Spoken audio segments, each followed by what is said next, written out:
Do you want to change, to gain momentum, but don't know how? Therapy is powerful and sometimes necessary, but it's not the only path you can take. There are other paths to growth, even ones that cost nothing. One of these paths? Watching anime. Specifically, Haikyuu.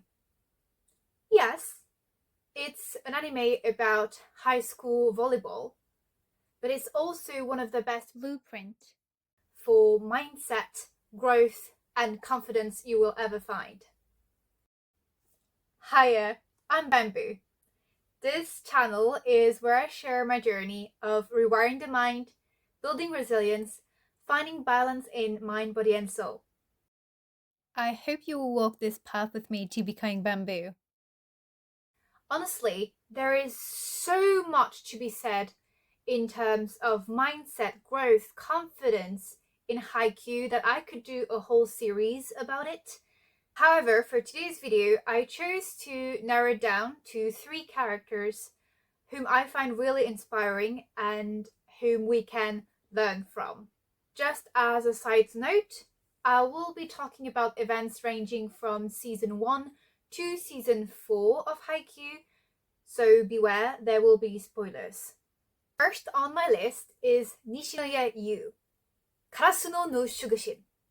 That is such a cool nickname, right? For those of you who do know the anime or the manga, can you guess down in the comments what you think my takeaway from Nishinoya is? For those of you who aren't familiar, no worries. You will get those nuggets of wisdom because yes, I will give you a quick backstory so you understand the context of the lesson we can learn from Nishinoya. Nishinoya is in his 2nd year of high school. He is part of the team that the main character is in, called Karasuno. He plays libero, which is mainly a defensive position. I won't go into further details about it because I am not a volleyball expert, far from that, and you don't really need to know the specifics to understand the point I want to make anyways. Nishinoya's introduction to this series is honestly quite memorable. He is introduced to the newer members of the teams 1 month after they start for a specific reason which I won't go down into because that's another topic unto itself. What you need to remember is that he is quite striking from the get-go and his personality is quite clearly defined. In his teammates' words, Nishinoya is cool and wild and too fired up for his own good. He is a larger-than-life, boisterous, energetic, impatient, impulsive person. His most famous line is roaring thunder, which is when he does a roll after receiving the ball. And believe it or not, but he says it so often that there are actual video compilations of Nishinoya saying said line.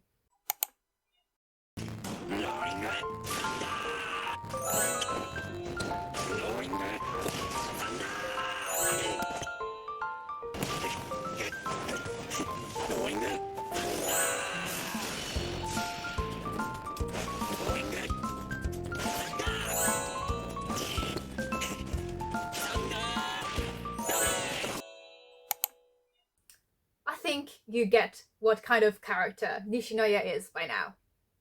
The craziest thing about Nishinoya is not his crazy energy and appetite for life, but the fact that he was actually quite the opposite when he was younger.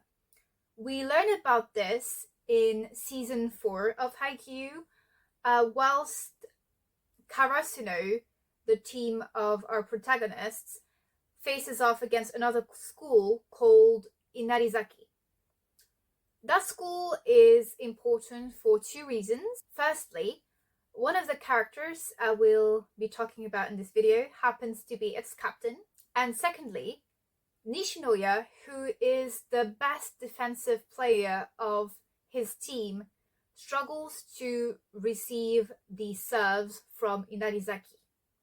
This leads to a moment when Nishinoya admits that he is scared of their serves, and he adds that it has been a really long time since he has felt this way. This is when his backstory is revealed.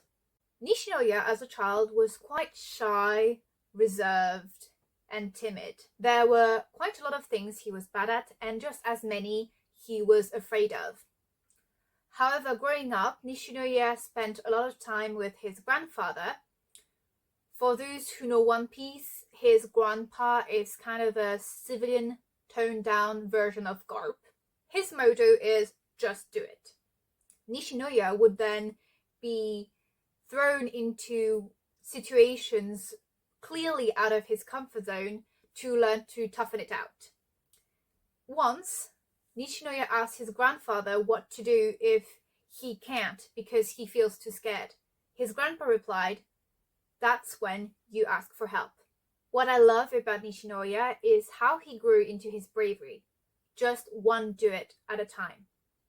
He didn't become fearless. He just stopped letting fear make decisions for him. He learned to ask for help when he needed it and to keep trying. In conclusion, you don't have to be ready to have it all together. You just need to start. If you are still enjoying and watching this video, please give the like button a little tap.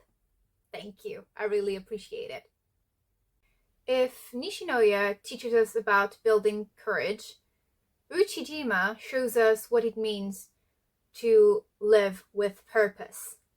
Ushijima Wakatoshi is the main antagonist for season 3 of Haikyuu.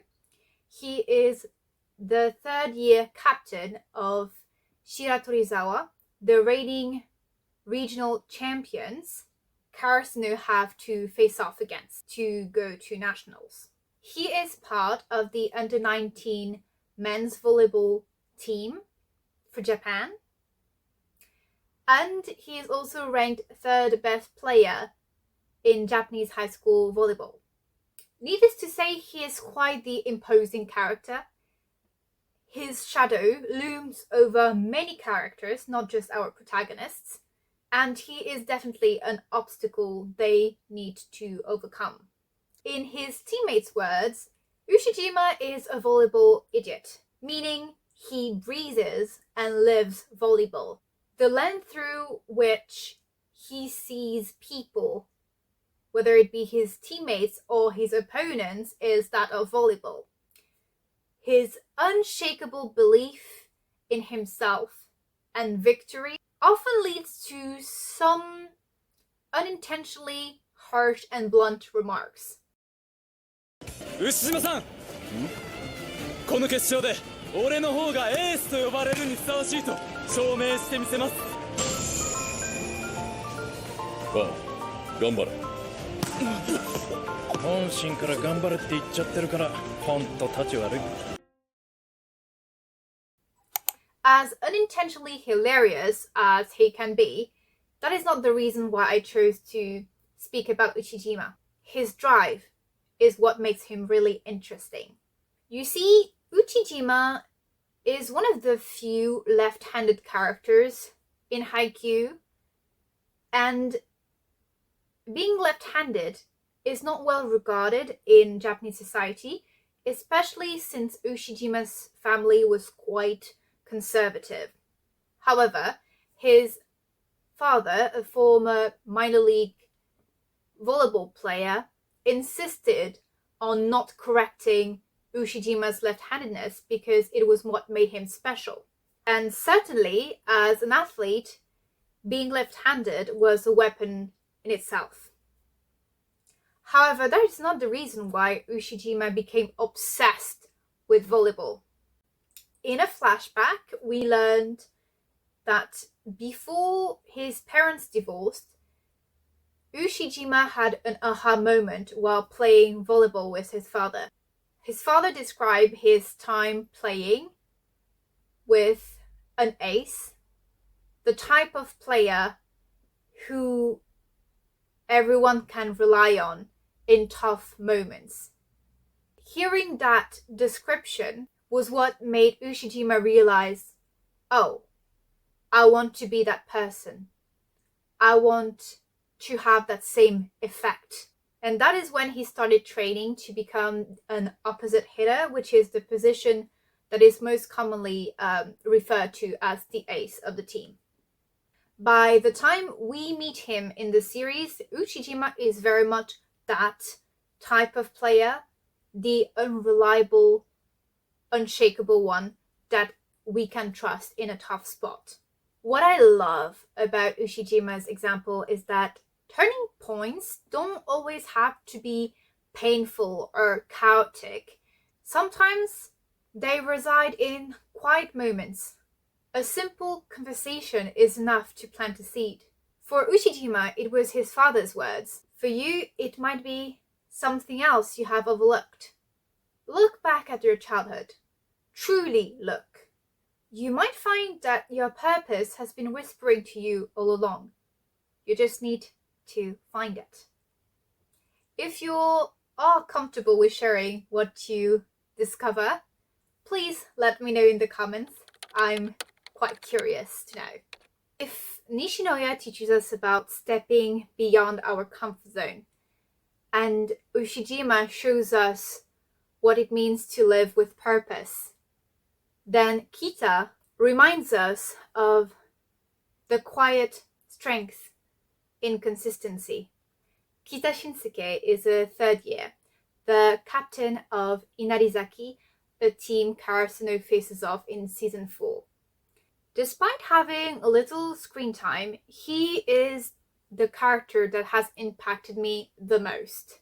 A tall ordeal because Haikyuu is filled with characters that are inspiring in some shape or form.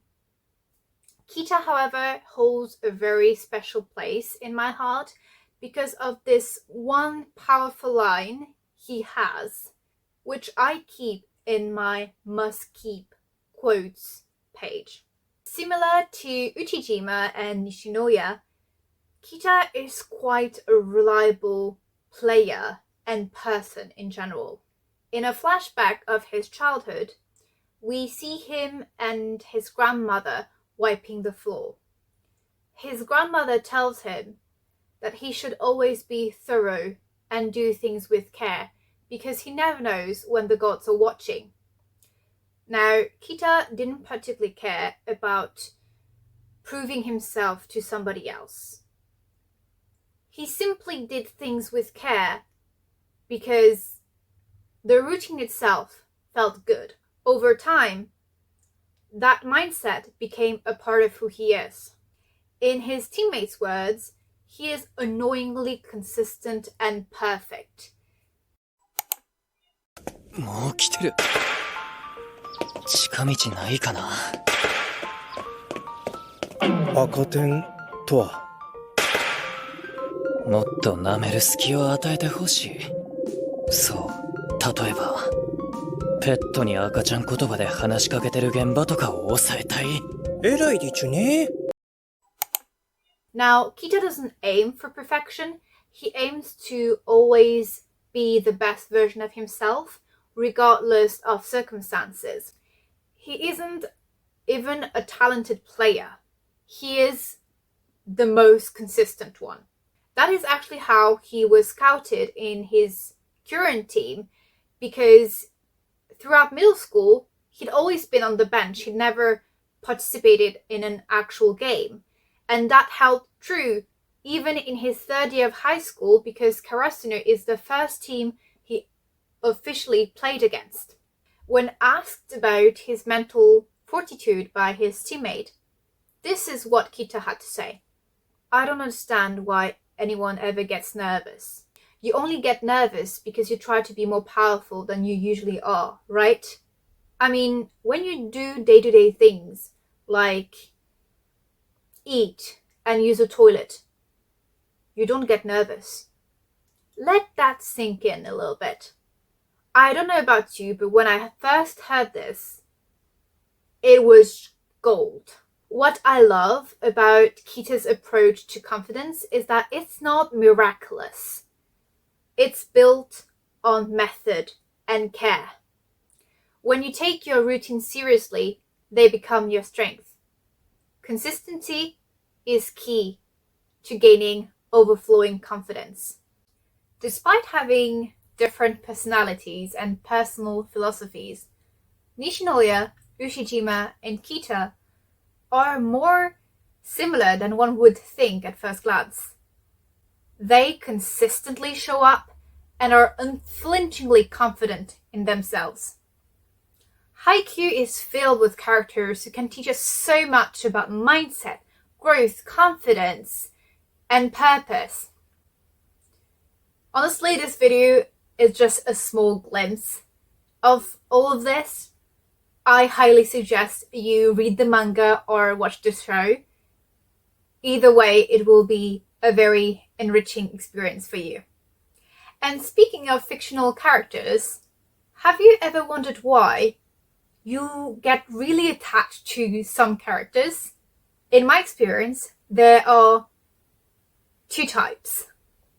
The first one is the one that you identify with on some level, and sometimes it's not as evident as you would think. The second type is the one that is very different from you and that you aspire to be. Kita belongs to that second category for me. But I also have other characters like Aomine from Kuroko no Basuke and Grey from Fairy Tail who belong to that first category. Can you guess why? Let me know your guesses in the comments. I will confirm them.